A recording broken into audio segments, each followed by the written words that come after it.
Bem-vindos a mais um episódio da segunda temporada. Eu sou a Luane. E eu sou a Luísa. E você pode ficar à vontade, porque você está entre primas!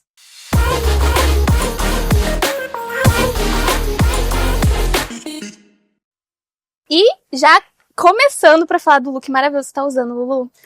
Gente, olha só esse look incrível que a gente tá com um parceiro que é o Red Fox. E também os acessórios que estão compondo é do nosso patrocinador Red Fox Brechó. Eu amei também. Uhum. E lembrando que todos esses looks aqui estão disponíveis lá na loja. Então vocês podem entrar lá no Instagram deles e lá conversar que esses looks já estão lá disponíveis. Sim, então se vocês tiverem interesse, vão lá pra procurar os looks, tá bom? E tirando isso, olha aqui, gente, essa mesa. Gente, Meu Deus do céu, eu não tô sabendo lidar. A gente tá muito chique essa temporada. eu tô tentando, assim, ficar calma, porque olhando isso aqui, não é possível. Eu tô tentando não atacar aquele bolo ali. Tô me segurando. Gente, essa temporada nós estamos com o Fina Bakery, que eles mandaram essas delícias pra gente tá prestigiando nesse episódio, tá? E vocês sabiam que agora eles também estão com almoço e brunch? Mentira. Sério. É um cardápio executivo com entrada, prato principal e sobremesa. Gente, que chique. Além de tomar café lá, agora eu vou poder almoçar. Vai! Então essa é uma nova novidade que tem no Fina Bakery. Eu amei muito. Né? Uhum. E olha, eu queria falar o seguinte pra vocês. Eu tô muito feliz de introduzir a convidada de hoje, porque ela é uma pessoa incrível, ela tem formação na parte de psicologia e o foco dela é atendimento em crianças. Só que ela é uma pessoa extremamente criativa, autêntica, muito artística e, gente, não é por nada não, mas ela é talentosa. Ela é uma pessoa também muito aberta nas redes sociais, então ela consegue postar o dia a dia dela com o seu filho Theo. E ela também, nas redes sociais, fala um pouco dessa parte da psicologia infantil. Então eu tenho muito orgulho de apresentar para vocês a Aimee. Oi! Oi! Que honra, que prazer estar aqui com vocês, Ai, amiga. tendo esse papo e podendo inaugurar, né, essa segunda temporada e fazer parte desse momento. Então, muito obrigada. A gente agradece, ainda bem que você topou, né? Porque a gente tá chamando desde a primeira, né? Socorro, mas Só Era- fugindo, só chegou a hora, né? Era na coragem. Estamos aqui, estou muito feliz. Obrigada pela oportunidade. Amiga. E pra começar, então, vamos falar um pouquinho de você. A gente já conhece, mas pra quem não conhece, conta um pouquinho da sua história, como você começou na psicologia, infantil ainda, que é uma coisa que o pessoal foge, É verdade. e você agarrou essa... Bom, deixa eu pensar assim, como é que foi esse encontro? Porque para mim parece difícil encontrar um começo. Parece que foi um rumo muito traçado assim, de acordo com a minha própria história. Então eu estava conversando até com uma mãe hoje e falei assim para ela, falei, sabe, mãe, é muito interessante o meu trabalho com as crianças porque eu sou hoje o adulto que me faltou. Porque eu fui uma criança que precisou de muito suporte, que precisou muito desse olhar acolhedor, desse olhar compreensivo. Então, hoje, poder ser esse adulto para crianças que precisam disso, eu sinto muito que é muito, sabe, vem de encontro ao meu propósito, a quem eu sou, a tudo que eu vivi. Então, eu acho que começou aí, né, por tudo que eu vivi, por tudo que eu passei. Eu me descobri muito cedo, assim, tendo dificuldades de aprendizado, que depois veio o diagnóstico do TDAH, mas começou muito cedo essa discrepância de quem eu era para como as outras crianças eram e esse funcionamento diferente. Então, quando eu escolhi a psicologia, e principalmente a psicologia infantil, eu senti, na verdade, que ela me escolheu. E poder hoje, então, atuar nessa área é um presente para minha própria criança, sabe? Então é muito profundo mesmo para mim. Ai, você se encontrou nessa profissão. Sim. Não, e é muito legal isso, né? Tipo, pela sua infância, né? Porque você viveu, não foi acolhida. Uhum. Acho que a nossa geração tem um pouco disso, né? Antigamente, num terapia Uhum. infantil ainda. Uhum. Não... E eu sou uma criança dos anos 90, eu nasci em 91. Então, no início dos anos Geração antes 90, da gente, a gente... sabe, eu sou um pouco mais E a gente velha. ainda não tinha também, então ó, demorou. Eu vou fazer 34 esse ano. Então, assim, pensando nisso, naquela época não se falava sobre isso. Pouco se falava. Tinha e tabu, né? Exatamente. E o que se conhecia ainda era muito raso. Então, eu fui uma criança tida como burra, por muitas vezes, Sim. né? Com uma real dificuldade de aprendizado, como se tivesse algo errado comigo. Lerda, vivia... a Aimee vive no mundo da lua. Eu estava sempre perdida nos meus pensamentos, nas minhas ideias. Então, eu era vista como assim, nossa, tá meio alienada, assim, da realidade. Então, eu lembro da minha mãe falando assim, o mundo pode cair, que a Aimee tá, tipo... sabe? Pensando, né? Tipo, nossa, no mundo dela, imaginando, sabe Deus o quê. Então, mas viver nesse meu próprio mundinho também me protegeu de muitas coisas, né? De muitas fugas da realidade, coisas que eram difíceis para mim. Então, era uma forma até de me proteger também de muitas circunstâncias. Então, ó, eu não tô medicada mais, tá? Então, assim, o remédio já acabou o efeito do remédio. Se eu perder a linha de raciocínio, vocês me ajudam a voltar. Tá tudo bem, tá tudo bem. Eu acho que isso é muito pra nós dessa geração, né? A gente fala assim, meu Deus, hoje a gente adulto vê o pessoal fazendo terapia, a gente valida muito, a gente reconhece a importância. E é igual você falou, a gente olha pra nós no passado, a gente fala, meu, eu precisava disso muito naquela época. E aí justamente esses tabus que você falou, naquela época a pessoa, nossa, lerda, não teve vontade de aprender, rebelde, né, essa criança difícil de lidar, e esquece dessas questões, né? Então, hoje em dia é muito mais fácil ter essa conversa, conseguir, acho que os pais também, eles têm esse olhar mais, deixa eu pensar primeiro, como que tá a saúde mental do meu filho, como tá a saúde, né, psicológica. Sim. Porque se a gente pensar, quando é o momento da vida em que a gente está mais vulnerável? É na nossa infância. A gente não sabe ainda se defender em relação ao outro, a gente ainda não sabe se posicionar, a gente não sabe ainda quais são os ideais em que a gente acredita, né? Então, uma criança é um ser muito vulnerável. Então, poder olhar para essa criança de perto e dar o suporte real que ela precisa para se desenvolver é muito importante. E ninguém ensina a fazer isso. Né? Não é natural para nós, seres humanos, ensinar ao outro a como lidar com as emoções, a como lidar com aquilo que sente, aquilo que pensa, a construir o próprio pensamento. A criança ela é ensinada a obedecer, né? Tipo, não, o adulto fala, ela obedece. Não a raciocinar, a criar uma linha de raciocínio e chegar a uma conclusão.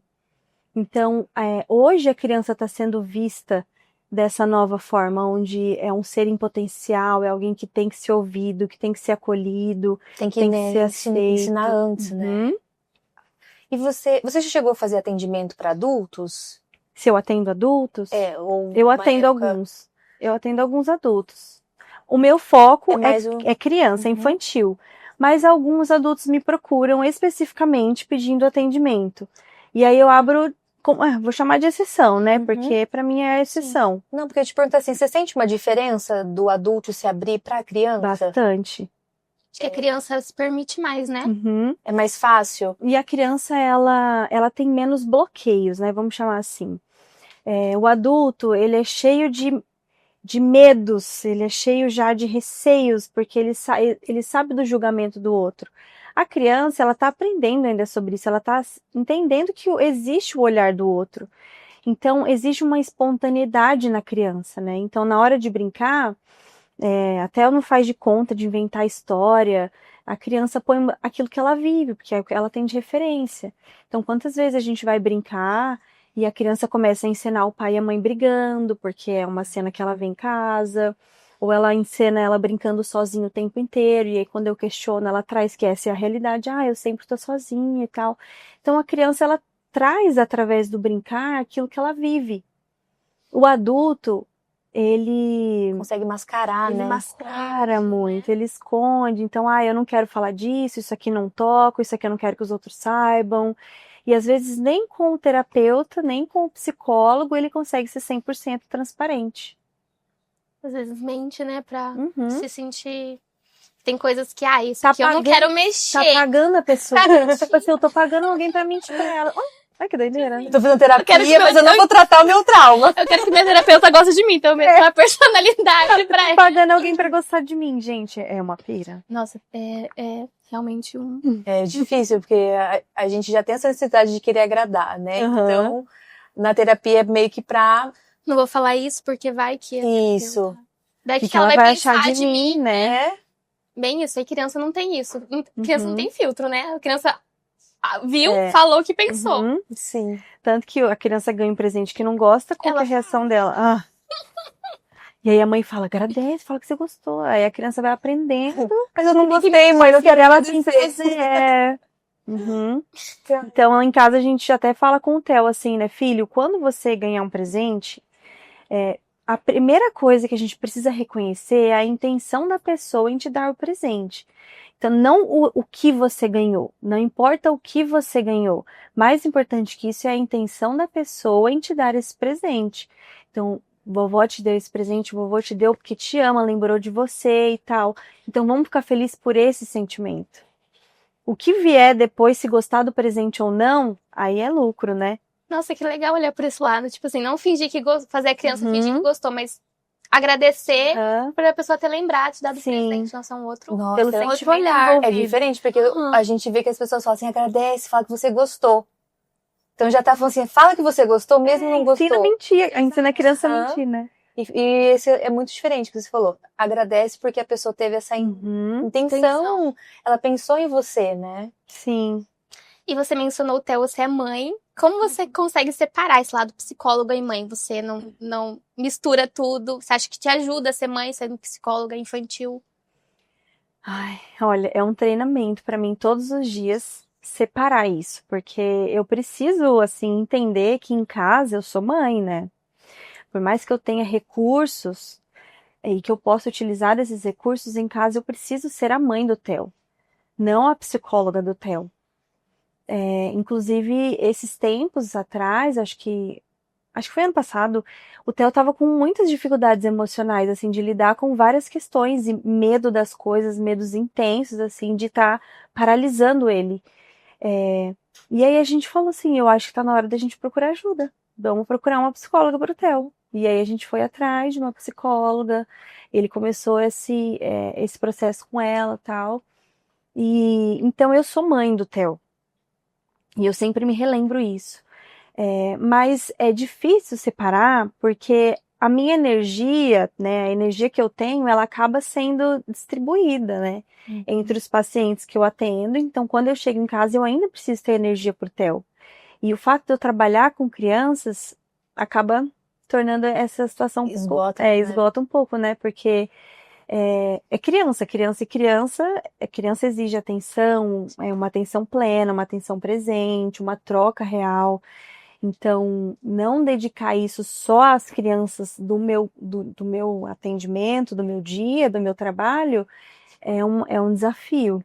É um desafio constante. Então, eu tento equilibrar isso, porque o Theo também precisa, né? E a infância passa tão rápido. Nossa. Ele já vai fazer 6 anos. Meu Deus! Esse ano ele faz 6 anos, final do ano. E já tá cheio de opinião, né? Uhum. Ele é super comunicativo, o Theo. Muito. Eu vejo nos seus stories assim, gente, Cheio tem de 60 anos às vezes. Filho do Déio, né? Eu também. Tem. Tipo assim, ele já consegue argumentar tanto, você fala assim, meu, perdi um argumento. E às vezes é importante até perder mesmo, para a criança entender que o que ela fala tem valor e que é importante argumentar e se posicionar. E que tem vezes que ela vai vencer o argumento e que tem vezes que não, né? Sim. Então é importante ceder também. É importante, né, essa fase também para eles se descobrirem, certo? Uhum. Porque é o que molda. Uhum. E eu tava pensando, esse ano chegou a viralizar na internet aquele Italian Brain Not, daqueles memes com tubarão, que foi feito com inteligência artificial, uns negócios meio esquisito, bizarro, assim. Isso, claro, você chegou até a fazer um post no Instagram comentando sobre isso, que era muito prejudicial às crianças. Sim. Você sentiu que com a pandemia, as crianças que você já atende há muito tempo, você sentiu essa diferença que com a pandemia, o acesso com a tecnologia, com a internet, acabou agravando muito mais o desenvolvimento emocional, mental? Olha, eu comecei a atender, na verdade, depois da pandemia. O Theo nasceu, 3 meses depois estourou a pandemia, lockdown, tudo.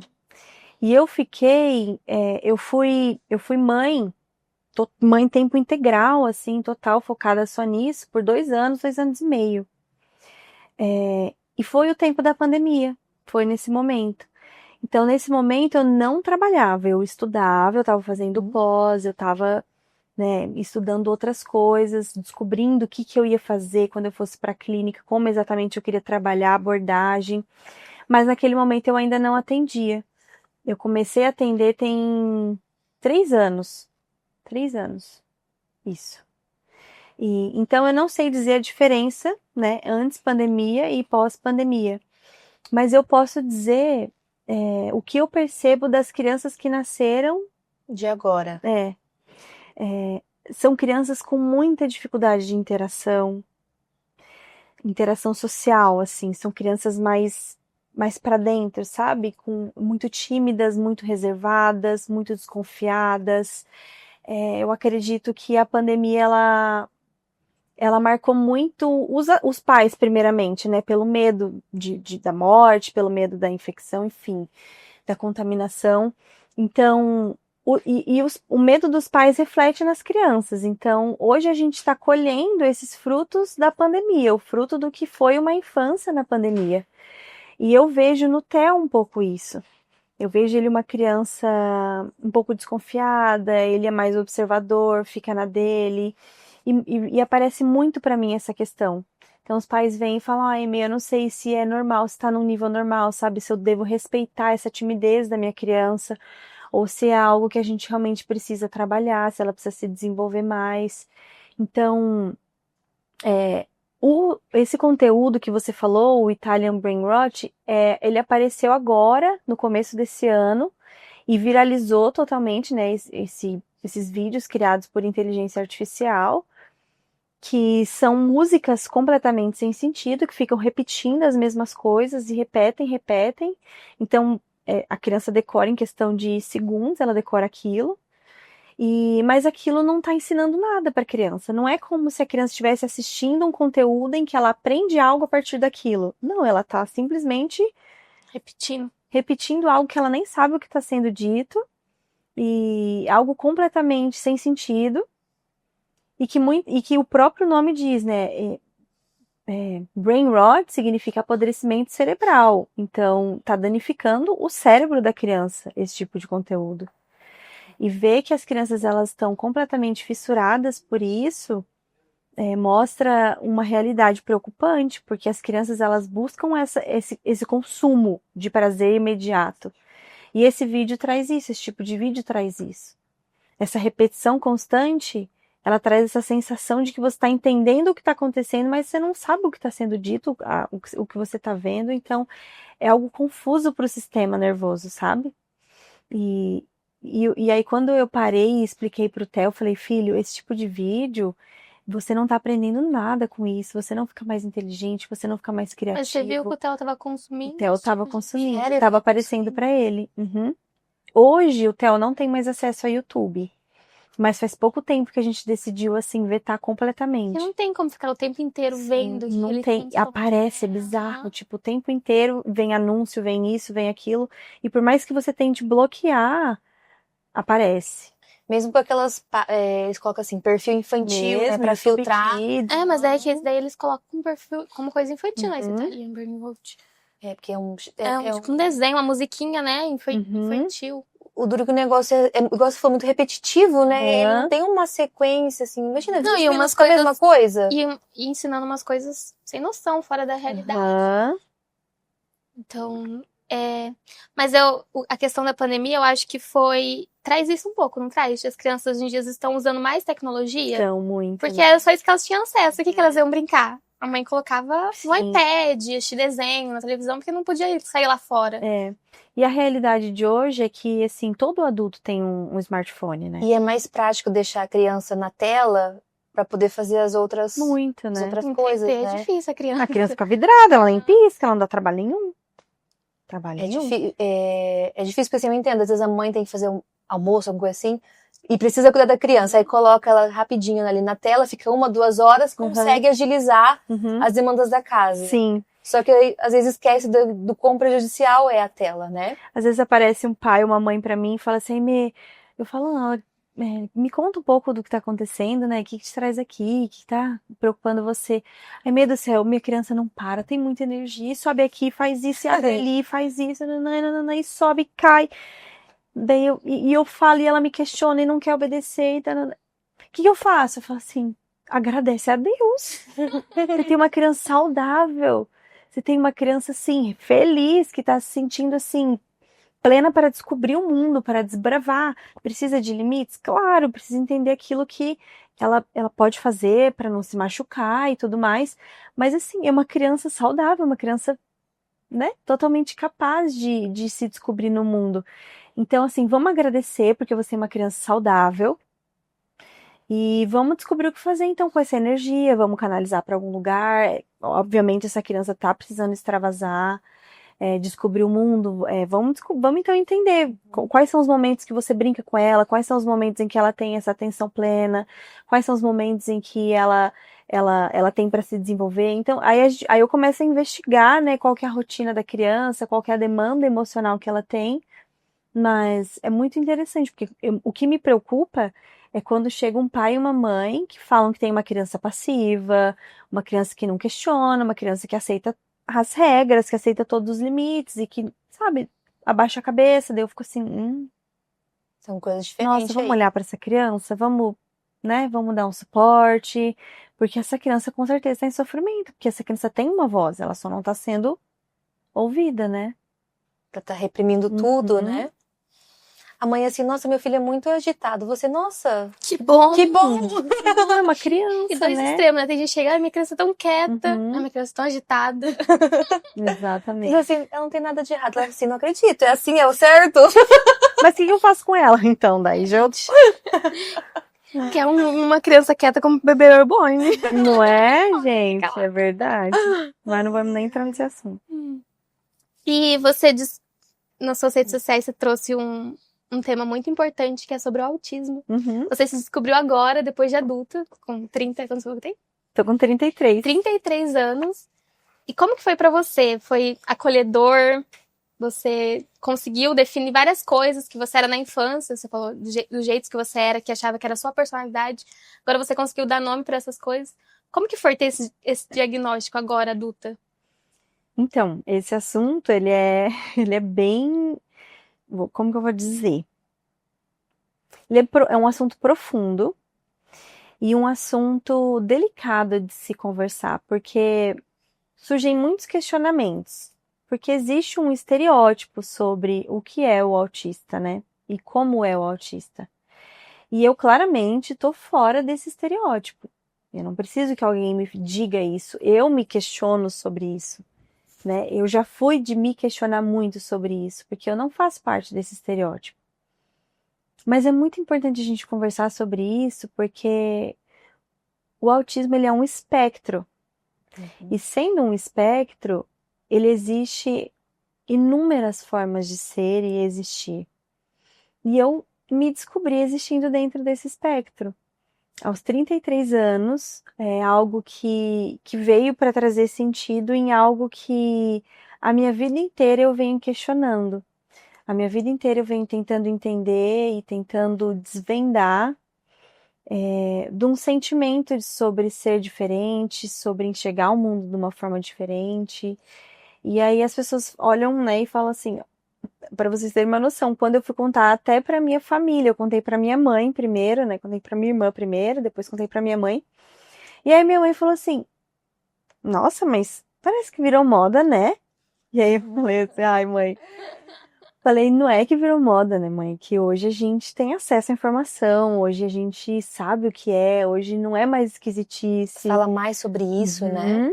Hoje a gente pode nomear o que é de fato e não ficar especulando e achando que é, às vezes, nossa, essa pessoa é diferente, né? Ou então, nossa, fulano é. Então, poder falar sobre isso é muito importante. E poder falar sobre a minha história e a minha experiência nisso é muito especial, porque eu sinto que vem também de encontro ao meu propósito, para dar voz a pessoas como eu. Porque estando no nível 1 de suporte, eu digo que é muito desafiador, porque existem os 3 níveis, né? Nível 1, 2 e 3 de suporte. O nível 2 e 3 de suporte, eles recebem suporte. Fala-se sobre ele, é evidente o caso. Então, são pessoas que são muitas vezes acolhidas e recebem o suporte necessário. Muitas vezes não, infelizmente, mas o suporte ele é mais evidente.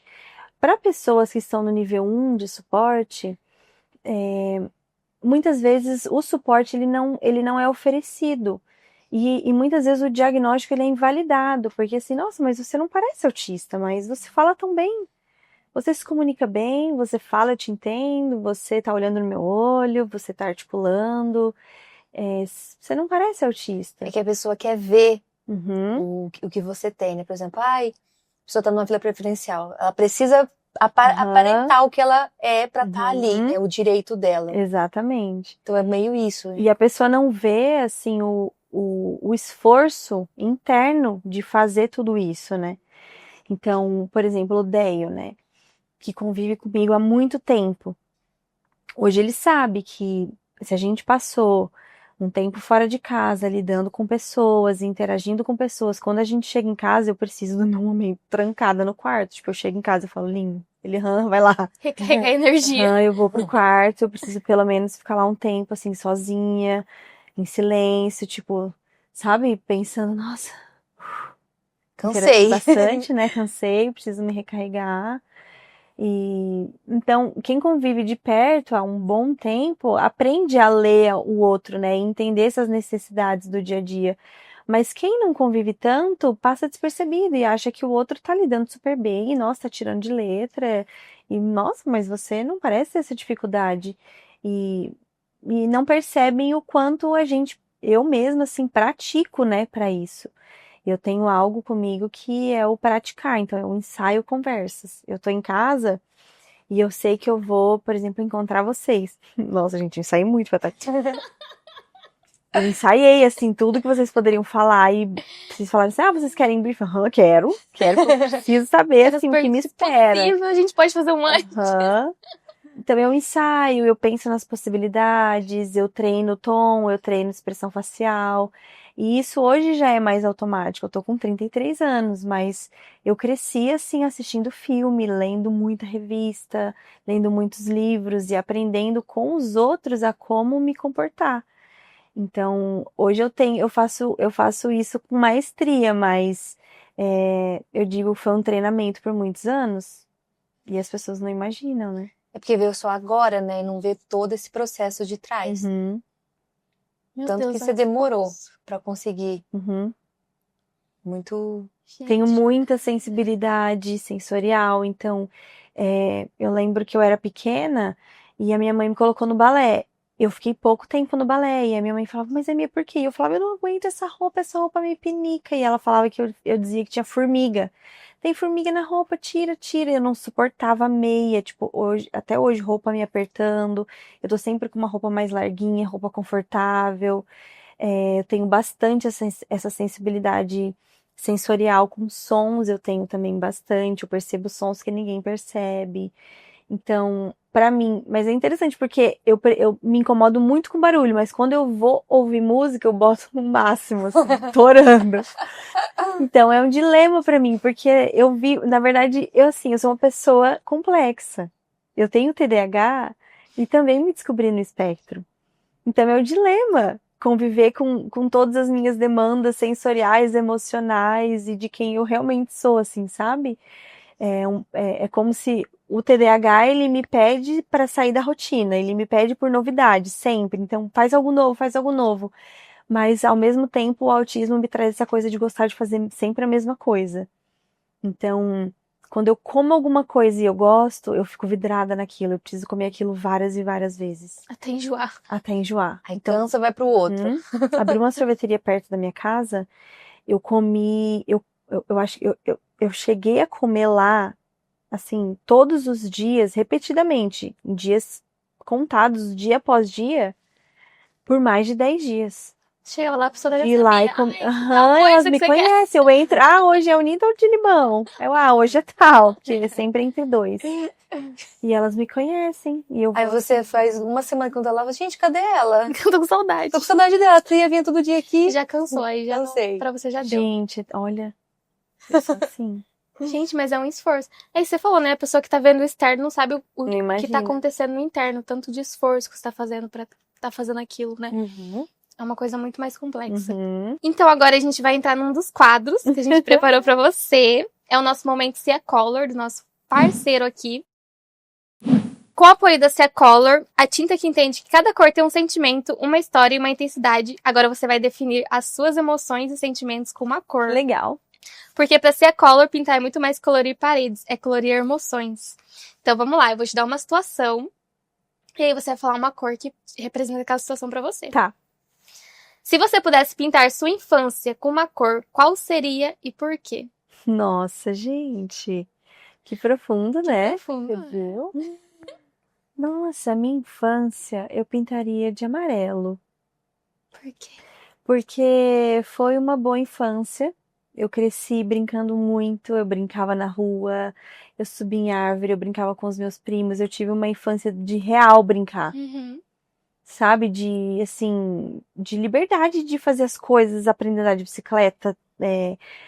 Muito infância, raiz. Poder estar na rua, né? Sem se preocupar. Minha avó mora até hoje em cidade pequenininha, em Ângulo, e eu cresci passando as minhas férias em Ângulo. Então, eu cresci realmente na rua, brincando com a família, com os primos e estando ali no meio da galera conhecida. Então, foi uma infância muito feliz. Muito legal. Bom. Qual cor representa o momento que você descobriu o diagnóstico de autismo? Olha, vermelho. Porque vermelho é a minha cor preferida. E eu acho que quando eu recebi o diagnóstico, foi como uma peça se encaixando na minha identidade. E me trouxe muita alegria, assim, poder nomear algo que antes eu não sabia o que era. Então, o vermelho, assim, porque eu amo. Então, foi um momento que eu realmente me encontrei. Que legal. Na sua prática com criança, qual cor aparece mais? Azul. Azul? Azul. É uma cor que me traz, assim, acho que uma sensação de curiosidade, sabe? Tipo, céu, imensidão, descoberta, universo. E criança é isso, né? Criança é muito sobre descoberta, são curiosas e querem descobrir tudo e aprender coisas novas, então me traz isso. Legal. Existe uma cor que você evita ou que nunca teve muito sentido pra você? Laranja. Não sei explicar, mas assim, já que é isso que pra você falar sobre as emoções, eu tô falando aquilo que Que veio. vem na cabeça, tá certo. Me veio laranja, assim, eu acho que eu não tenho muita identificação com laranja. Não gosto nem de roupa laranja. Não. Acho que eu não tenho nenhuma roupa laranja. Nossa. É o ódio da cor. Ai, que dó, né? Mas sim. É o que veio. Se pudesse dar uma cor pra sua mente hoje, qual seria? Hoje, roxo. Casa do Poste. Ai, é mesmo? Olha, eu nem tinha pensado nisso, tá? Mas, né, tá no meu inconsciente, com certeza. Então, seu cérebro tá vendo Roxo, eu tô no clima. Eu amei. Então, esse foi o nosso momento Cia Color, porque pintar é muito mais que colorir paredes, é colorir emoções. Amei. E colorindo emoções, eu fiquei pensando assim, quando você estava falando, que você falou que a cor é amarela da sua infância. E eu lembrei do filme, Divertidamente, que a alegria é amarelo. Ela é amarela, né? Então eu falei assim, você falou que a sua infância foi feliz, foi alegre. E você colocou que é o amarelo, eu falei assim, gente, faz muito sentido. Tá muito conectado. Divertidamente tava certo. Divertidamente estava certo. Esse filme é genial, né? Eles acertaram. Gente, muito. Eles foram certeiros nas cores, né? E acho que as cores também, assim, as emoções, na verdade, tá atrelado também à parte da nossa espiritualidade. Que é algo que você demonstra ter muito também, por você ser líder de igreja. E eu queria trazer um pouco agora, te perguntar o seguinte, você sente um peso de carregar essa responsabilidade, de ser líder, de guiar as outras pessoas nessa jornada espiritual? Como é que é pra você? Se eu sinto um peso. Isso.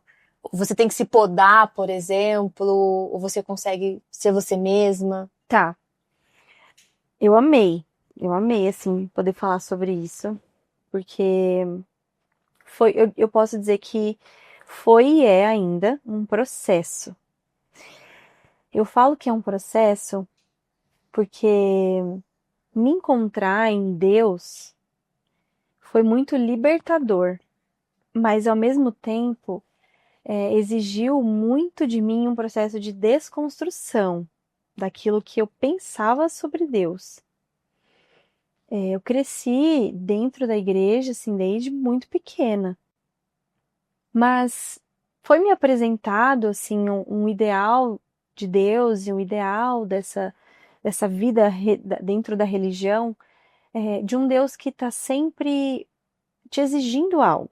Então, como se o sacrifício de Jesus fosse para mim um peso e não um alívio. Então, tipo, olha, foi feito isso por você, então você agora tem que ser assim, sabe?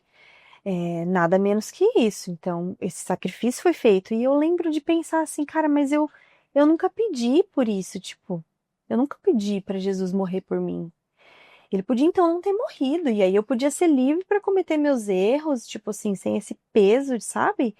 E então foi apresentado para mim de uma forma até um pouco deturpada da coisa, onde a graça, aquilo que Jesus fez por graça, onde eu realmente não merecia, ficou ofuscado como se fosse uma obrigação que eu tinha baseado em algo que tinha sido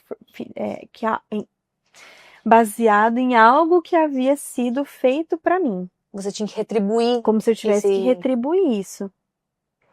Então, eu demorei 25 anos para entender o que era esse amor, o que era essa graça. Eu precisei, assim, de fato, virar as costas e falar assim, olha, eu não quero viver isso, eu não quero isso, eu não quero igreja, eu não quero religião, eu não quero nada, eu não quero Jesus, eu não quero isso, eu quero viver a minha vida do jeito que eu quero, que foi a época que eu fui fazer faculdade em São Paulo. Eu tinha 21.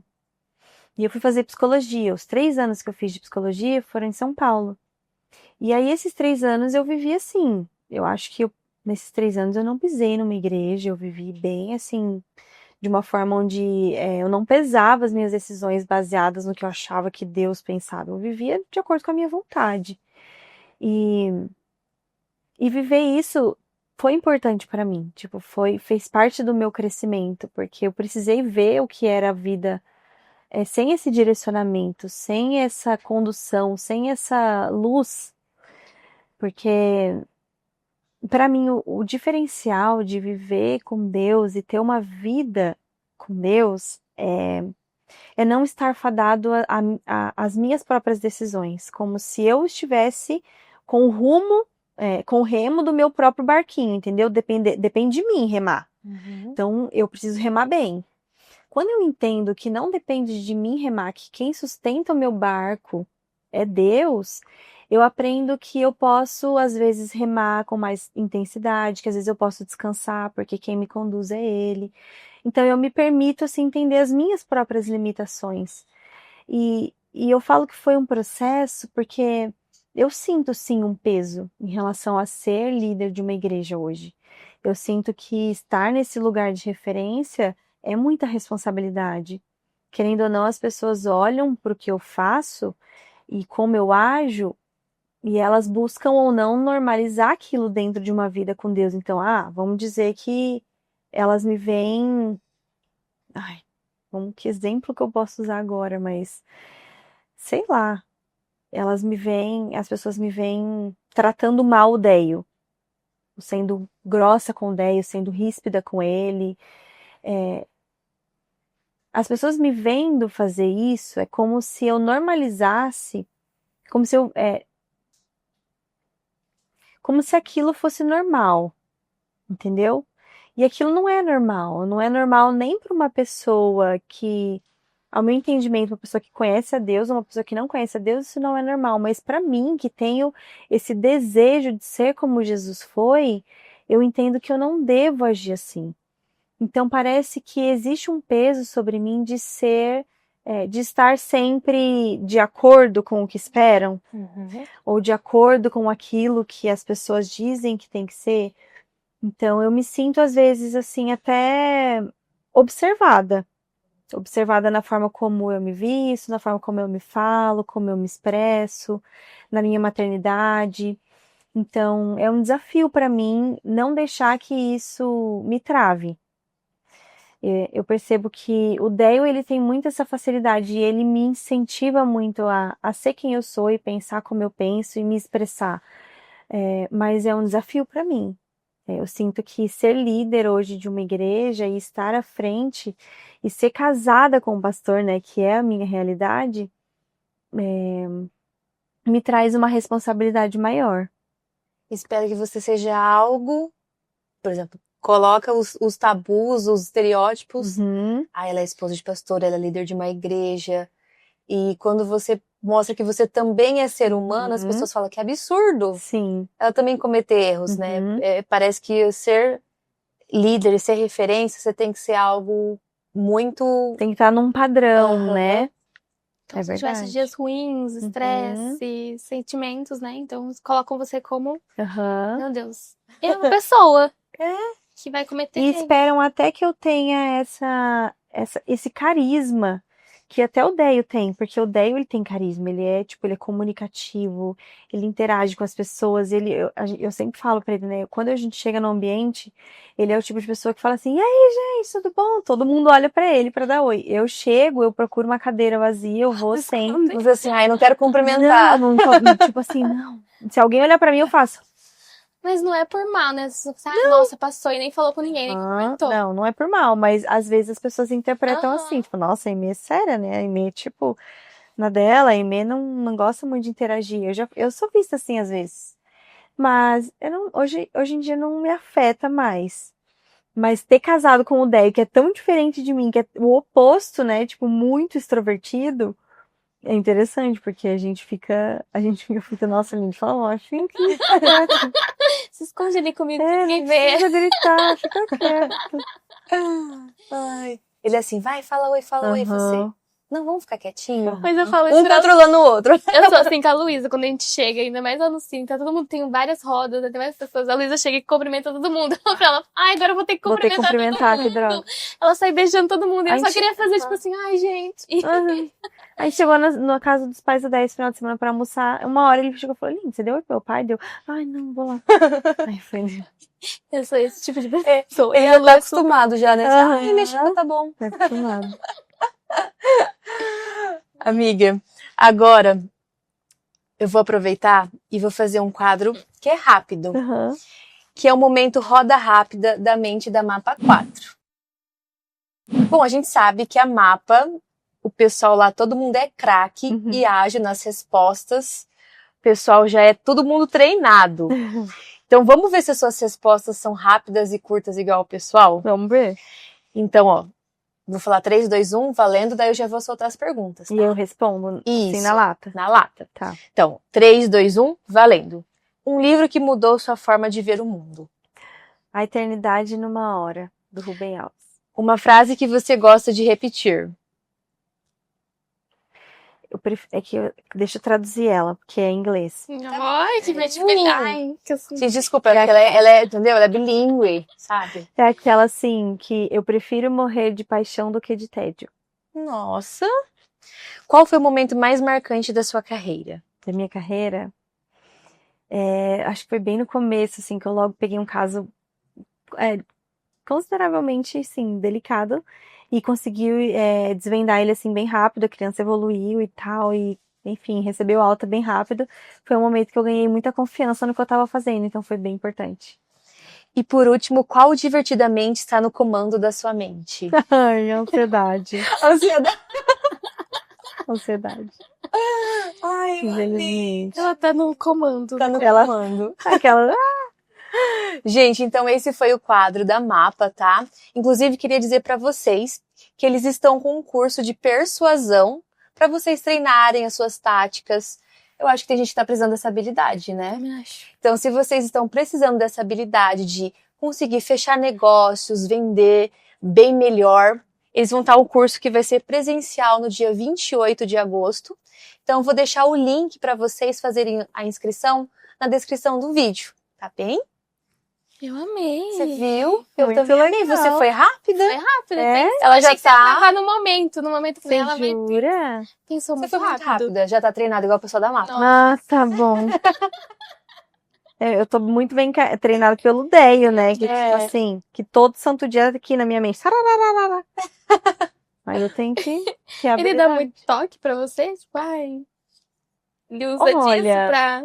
Quando você vai dar palestra... Você não dá muita palestra, mas Eu não dou você fala. palestra. Você não gosta de falar em público. Não, mas ó, por exemplo, quando eu vou pregar, eu geralmente mostro pra ele antes. Então eu escrevo, tarara, tudo que eu quero falar, e aí eu mostro pra ele. E aí ele fala, linda, eu acho que aqui cabe uma história pessoal, eu acho que cabe você contar talvez daquela situação que você viveu, tal. Aqui você põe um exemplo.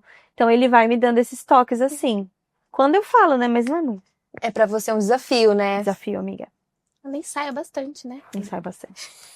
Então, também, eu ensaio, chega aqui, ó. Eu não falo nada do ensaio. Eu esqueci tudo já. Eu esqueci tudo também. A Eu gente não falei tem- nada que eu queria Eu falar. falo. Eu não falei nada que eu queria falar. Não. Igual você, pensei em tudo que eu queria falar, falei nada. Eu também acho que eu não falei nada que eu queria falar. Nossa, eu me embolei tudo aqui, ó. Me embolei tudo. Ai, mas foi ótimo. Será que a gente falou alguma coisa que presta? Não, com certeza. Então, Meu Deus do céu. Vamos começar de novo? Então, dá pra. Vamos, Corta. vamos cortar algumas partes, pegar as melhores. 10 minutos de episódio. Meu Brincadeira. Deus. Não, foi muito maravilhoso. Você falou super bem. Ai, Eu amei. Algumas coisas que você falou que, nossa, fez muito sentido na minha cabeça. Muito bom. Eu achei muito boa a conversa. Amei você estar aqui, ter que topado. bom, gente. Eu fiquei muito feliz. Nossa, Eu achei que você não ia topar. Sério? Será que me veio? Eu falei, acho que não. Mas você topou o Topei. desafio. Uhum. Foi muito legal, obrigada. De nada, muito feliz. amiga. Eu que falamos um agradeço. pouquinho sobre vencer barreiras e você venceu uma hoje, né? Aham. E, amiga, venceu uma Porque barreira. você estava muito nervosa, você falou, né? E porque, assim, né, eu tô acostumada a estar nesse lugar que vocês estão. Eu tô acostumada a conduzir a conversa. Então, até a minha profissão me levou a isso, né? Então, eu tô sempre conduzindo a conversa com os pais, sou eu que faço as perguntas. No Cine também, geralmente sou eu que conduzo, tipo, uma conversa. Então, estar nesse lugar onde eu sou a entrevistada, onde eu sou a pessoa a contar, me coloca numa posição até de vulnerável, né? Então é um desafio, mas eu adorei. Eu amei também. Eu adorei. E agora a gente tem, pra encerrar ainda, a gente vai continuar na segunda temporada, uma indica. Indica? Então a gente quer que você indica pra gente um desenho infantil educativo. Tá. Um desenho Uma infantil dica para as educativo. mamães. Olha, uma só? Ela assim, então tem uma Ai, lista não, aqui. tá, uma. Olha, Bluey. Bluey. É a história de duas irmãs, elas são cachorrinhas, são duas cachorrinhas e elas são irmãs. E é simplesmente sensacional, assim, sensacional. Elas lidam com os dilemas do dia a dia, a interação com a família, então lidar com frustração, lidar com ciúmes, lidar com os dilemas de criação entre pais e filhos, é muito legal mesmo. Eu não sei quantas vezes a gente colocou pro Theo assistir, eu e o Deio, e eu olhava pro Deio, ele tava chorando, e eu também, então assim... Mas assim, que é isso? Aquele negócio que é pra criança, gente. Meu, que lindo, olha isso. Eu nunca ouvi esse jogo. Bluey. É filme? Tem série Ah, tá, uma e série. tem na Apple. Amei. Ai, da Na Apple, Apple. bem legal. Eu tenho duas sobrinhas, eu vou colocar pra elas Coloca. assistirem a Believe. Por favor. porque elas também estão... É Bluey? Bluey. Então, colocar Bluey pra elas verem. Elas estão nessa fase, sabe? Também são... Uma tem 6, outra vai fazer 2. Nossa, coloca, então, bem legal. Vai agregar muito, ainda mais que a gente conversou sobre, né, moldar as crianças hoje em dia. Amiga, eu amei essa conversa, muito obrigada. Obrigada, eu que agradeço. Eu também, gente, queria agradecer os nossos patrocinadores, o pessoal da Red Fox Brechó, com esses looks maravilhosos que vocês podem lá conferir. Agora a gente vai degustar essas delícias do Fica. Eu não acredito. Aqui, ó, a Amy tá desde o começo. Meu Deus, eu quero comer esse bolo, A gente também gostaria de agradecer o nosso parceiro Dentália Odontologia, que já tá cuidando dos nossos sorrisos já tem um tempinho. E eles estão há 6 anos, galera, cuidando dos sorrisos das pessoas. Mas a gente tá, né, fazendo os nossos tratamentos com eles lá também.